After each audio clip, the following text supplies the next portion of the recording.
Hi guys, welcome to my YouTube channel to Go Miss Shares. If you haven't subscribed, please click the link below and subscribe. If you're new here, you're welcome. Today I'm with my very good friend Emanuel Lukwago. Lukwago, right? Did I get that Yeah, right? sure. Okay, so today we are going to be having a session on Let's Grow Together with Emanuel. So Emanuel, please do tell us a little about yourself as we start this video. So my name is Emanuel from Uganda. I met Charlene in Ghana last year in October, and she's a very amazing person. And I look forward to collaborating with her on a number of projects, starting with this one here. She told me about her channel about 4 months back, and I was interested in coming on and sharing my story. And we've tried to kept in touch for about the past 2 months, trying to get her there, and finally the time has come. Just a brief about me. I'm a Ugandan by birth, and in 2020 I happened to have founded a company called Master Distributors that deals in biodegradable home care products and culture. Yeah, that's the general brief about me.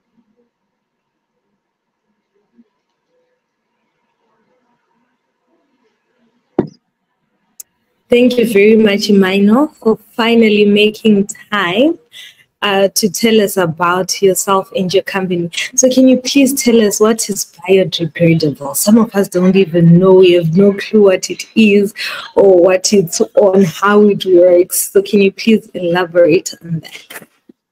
So basically, what biodegradable means is that something can easily be broken down by living organisms back into its original components without harming the environment or overstaying within the natural environment.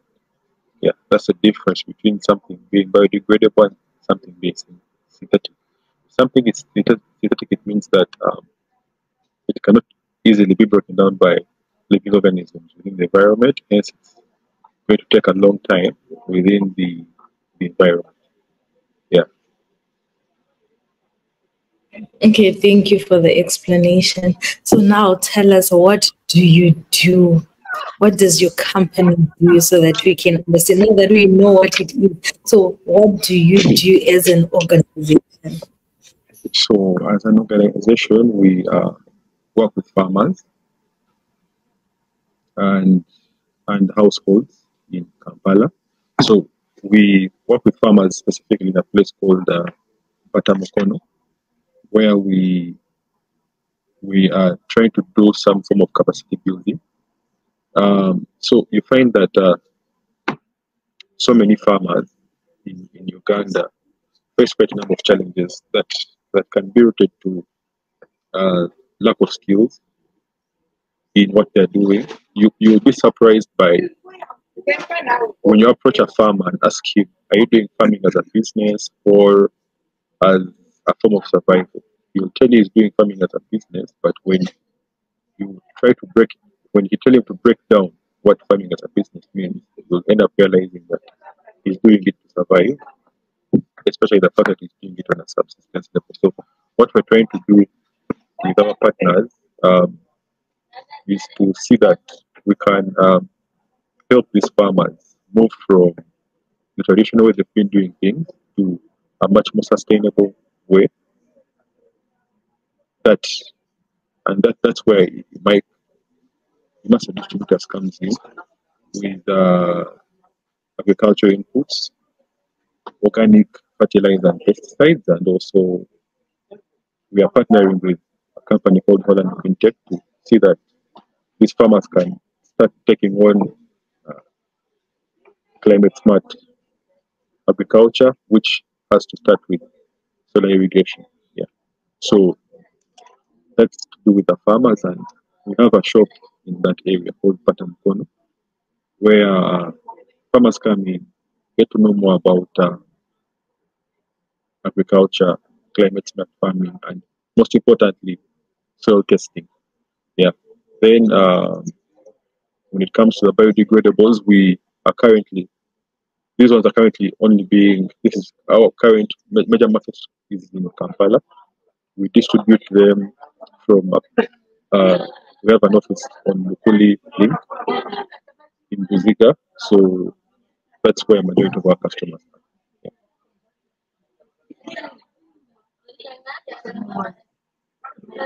Yeah. Okay, that's wow. That's well. So, which materials do you generate from the biodegradable process that you are working on? Okay, so currently right now, the biodegradables we're using are from South Africa. Can you hear me? So we partnered with the South African company called Abixi.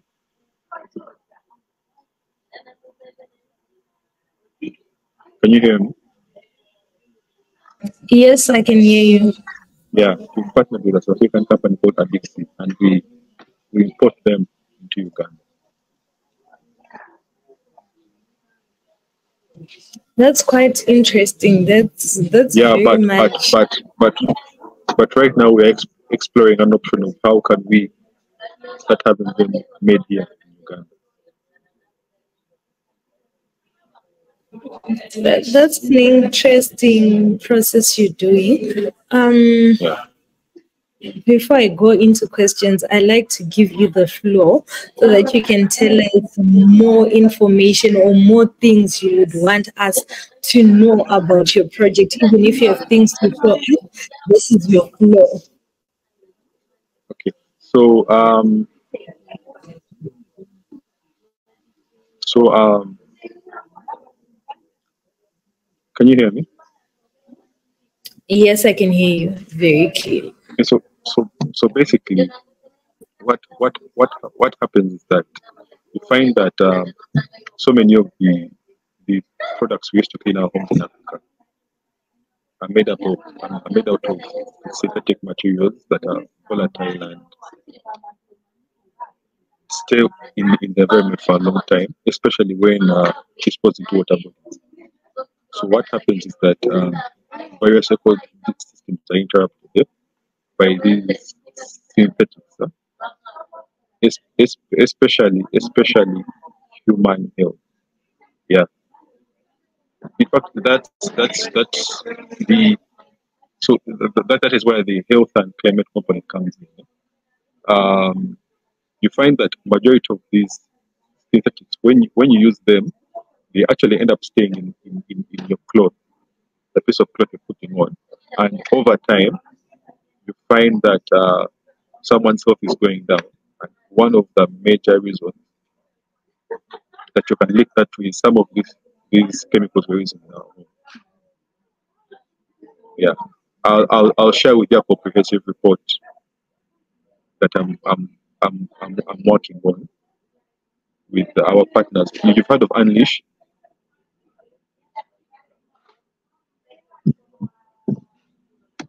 Unleash, Sorry, Unleash, you said Anish. Anish, no. Unleash. No, I haven't. No, What I about haven't. last mile? Last mile. Yes, I have. Yes. Now, yesterday I was with them in Kampala, Okay. and we are trying to come up with a program for the refugees in Kiriandongo refugee refugee settlement.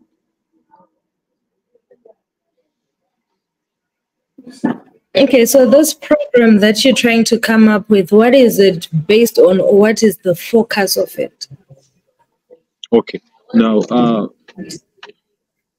what this the project I'm trying to get to is about is you find that so many of the refugees uh, majority of refugees in Uganda come from the Congo, South Sudan, and recently Sudan with the conflict that's happening. And there are also some from Rwanda. Those are the major countries that bring in majority of the refugees in Uganda. And Uganda ranks third in the world as the country with the most refugees and the first in Africa. Uganda has over 1.8 million refugees as of 2024. As of February 2024. Now, what happens is that you find that majority of these refugees, first of all, you find that they only have one school. There's only one school in the refugee camp. These people are using things like firewood. They cut down trees to get firewood. The office of the Prime Minister of Uganda is in charge of refugee settlements in Uganda, and refugees are not allowed to. As long as you're a refugee in Uganda, you must. You cannot. There are some rights or benefits which citizens of Uganda enjoy that which refugees cannot enjoy. Um, these refugee settlements are given land in which uh, farmers within refugee camps can grow food crops, and the number of refugees increases. Um, they're not added more land. The land that is allocated to them is subdivided depending on the number of farmers that come in. And majority of the households in these refugee camps are shockingly supported by the women. So women in refugee camps are doing a lot of work, and hence there is a need for capacity building in these refugee camps to see that these women have the desired skills to support their families. And unfortunately for them, the only bank I've heard of in Uganda that is supporting them is a bank called Binka. Otherwise, it's hard for these people to access financial support. And can you hear me? Yes, I can hear you. Yeah, it's very hard. It's very hard for them to access financial support, and the UN Refugee Council is reducing the amount of funding Uganda has been receiving because there are quite a number of wars that have broken out in the past 2 years. So they're doubling down on the amount of aid refugee settlements Uganda have been receiving to help assist in Gaza and in Ukraine. So you find that we need to get more people on board. I would say there are quite a number of bodies already serving these camps. You have World Vision, you have NIH, you have National Climate, you have Care Uganda, there is Amrefil. There are quite a number of bodies. But there is a need. So Last Mile Climate and English approached me via email, and they wanted to do capacity building in solar cooking. So right now, they brought a number of us together yesterday to try to brainstorm and see how we can come up with a program to do capacity building in these camps for solar cooking. But the major challenge we are facing right now is the currently available solar cooking products in Uganda are very expensive for people to afford. Some range.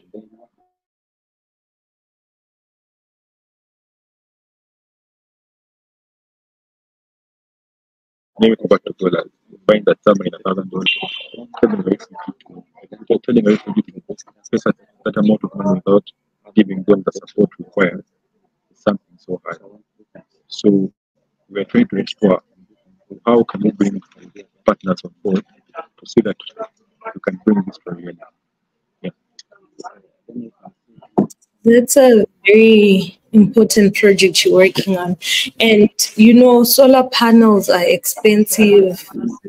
all around Africa, you'd realize that with load shedding and all the other electrical problems that we're facing in Africa, solar would be one of the cheapest energy supply we have. But that's not the case. It's always expensive. So it really goes back to deforestation. In as much as we fight to stop deforestation, it will always come back to that because we do not have a cheaper source of fuel for people to cook within households. So I'd say best wishes in the project you guys are doing because it will help beyond borders. Once it succeeds in your country, it will help beyond borders because we all need the same solution. So Yeah, sure. And maybe just to add on, um, when we came back in October, I worked on a needs assessment for the people in Katamkon on adaptation of solar irrigation, and I'll be releasing my needs assessment report most probably in the first weeks of next month. I will share it with you. You'll find some very, very interesting issues that the farmers raise that I think cut across Africa. Yeah. In terms of, I think I only know one. I've so far known about one country in Africa that is manufacturing solar equipment. Ground, and that's Algeria. Maybe I don't know what people in Zimbabwe are doing or in South Africa. Maybe it's that it's just manufacturing or perhaps assembling, but majority of the African countries are only dealing with importation, and then those that go for it for assemble and bring the equipment. So we have a long way to go. Currently, China is the biggest solar manufacturer, and I mean, if you're African competing with China, chances are high you're light years behind, but we shall try our best to see how we can bring the orders on board. Because this idea of importing all the time is too expensive. yeah, because the expense usually comes in on shipping, customs, there's tax. So the product ends up being very expensive when it gets here, and it's something. Yeah, and unfavorable government policy to a certain extent. Yeah.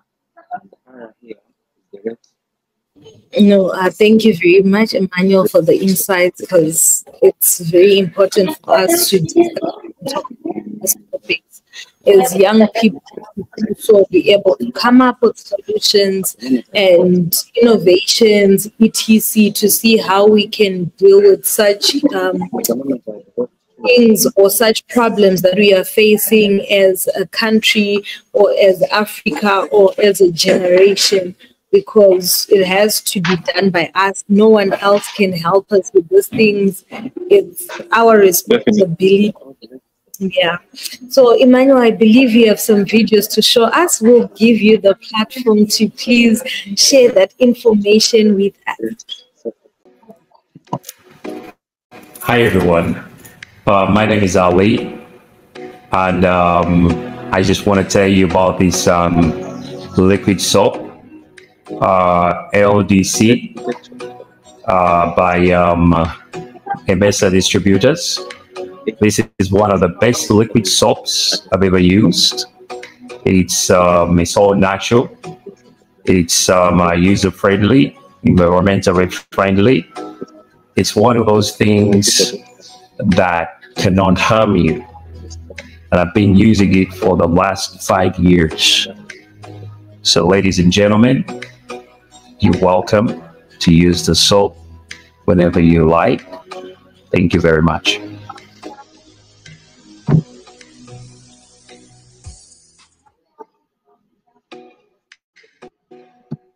watching that amazing video, I also want to get the soap. So when I'm in Uganda, how can I get the soap from you? Where do I buy the soap?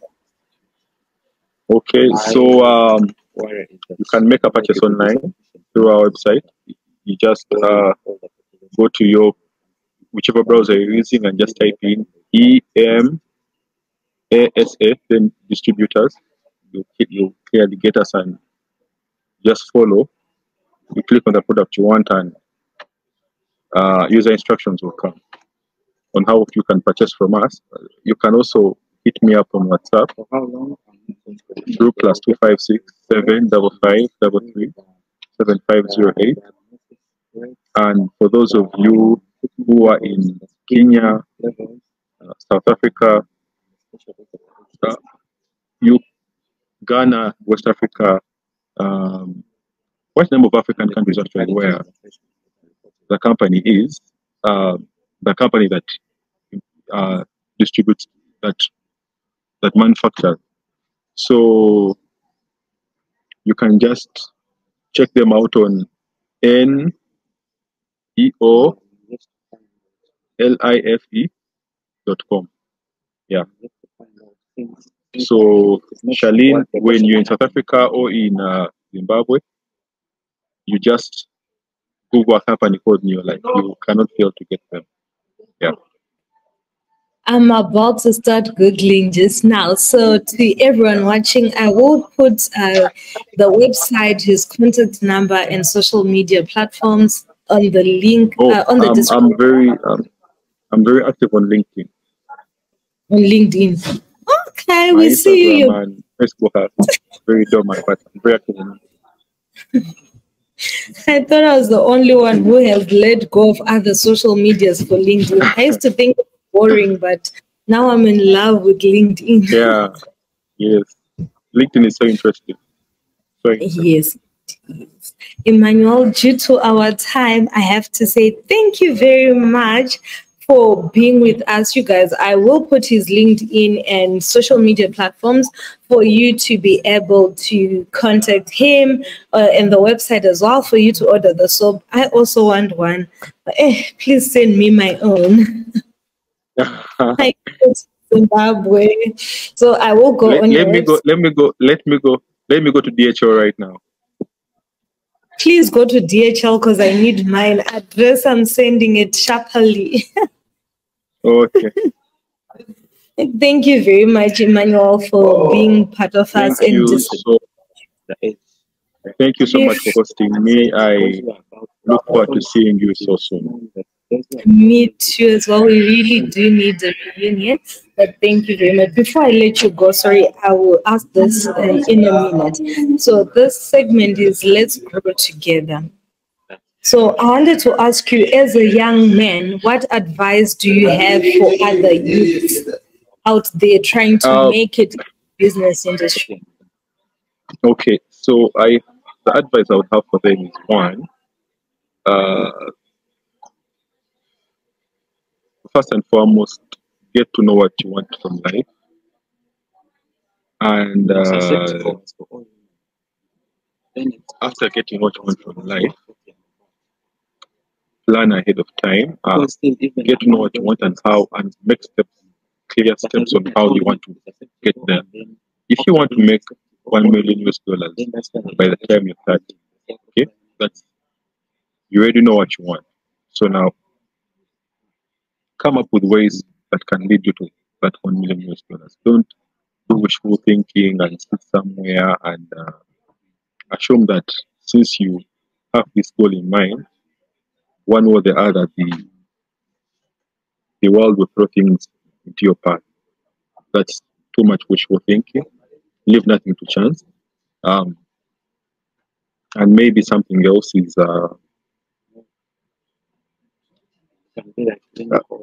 avoid following the crowd in most cases. Yeah. If the crowd is saying that engineering or becoming a politician is where the money is, but at your heart you want to do art or I don't know, whatever you're interested in, find ways of turning that desire into something you can generate money from and follow that path. Chances are high that where the crowd might be leading you is not what is going to actually bring you bread on the table. So yeah, that's the best advice I can have to the youth right now. And maybe something else to add in. Actually, I'm a Christian, so I tend to put everything before God if I go into it. So for those who are here and are religious, I advise you to always pray to God. Yeah, that's what I can say. Thank you very much, Emmanuel, for such beautiful advice. Yes, so you've had it from Emmanuel. What he's saying is, don't let peer pressure lead or detect what you want to do in life. Do what you want, and you always prevail. What you love always makes it, because you always put more effort. So thank you very much, and we really do appreciate you. We will have a follow-up video with you sometime soon, but thank you very much for this interview. And you guys, please don't forget to like, comment, share, and subscribe. Yeah. Until next time. Peace out.